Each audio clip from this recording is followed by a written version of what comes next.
Okay, in this video we're going to look at the sum of the interior, which would be the inside angles of any polygon.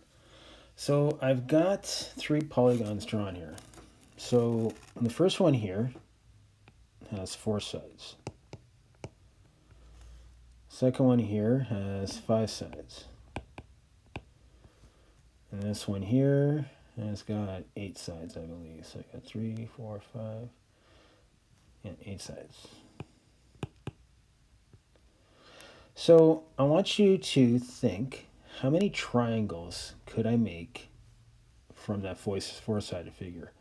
How many triangles could I make from that five-sided figure?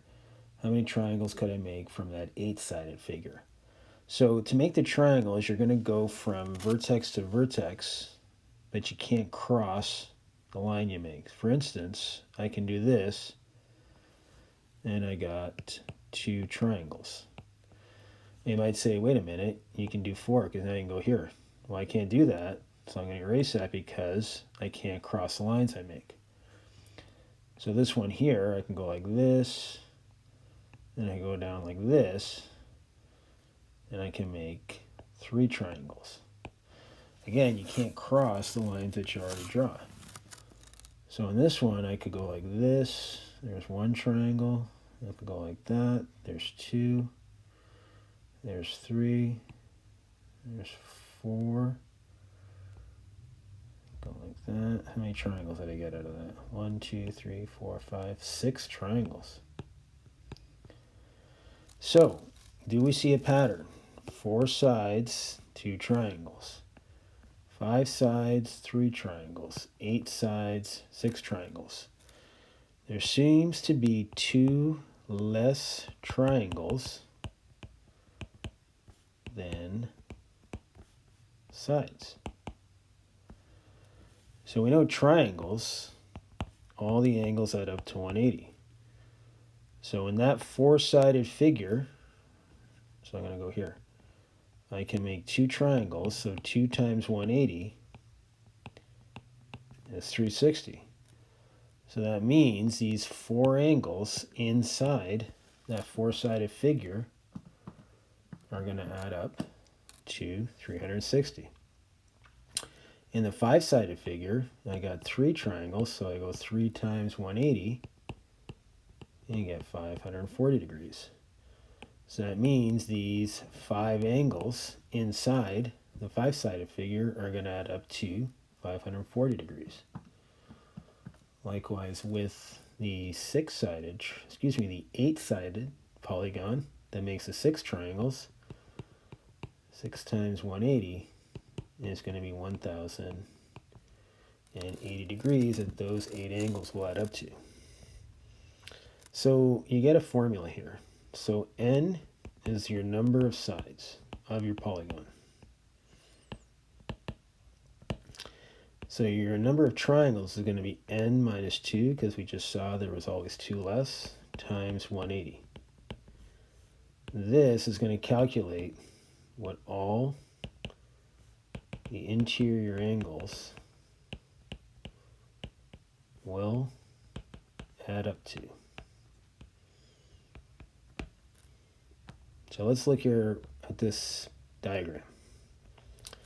So first thing I notice, I got this polygon, right? And count the sides. Always got to count the sides. So 1, 2, 3, 4, 5, 6. So 6 sides. So now you don't really need that formula. Just if you count the sides, if you just remember there's 2 less triangles, that means you're going to get 4 triangles out of that. Or you could use the formula, n equals 6. So you go 6 times 2, 180. Like whatever is going to work best for you. So that's going to give you 720 degrees. So that means these 6 angles inside are going to add up to 720. Now, I'm looking here, all the sides have this marking. So that means all the sides are equal. So this is what we call a regular polygon. So a regular polygon, all the sides are equal. which means all the angles are going to be equal.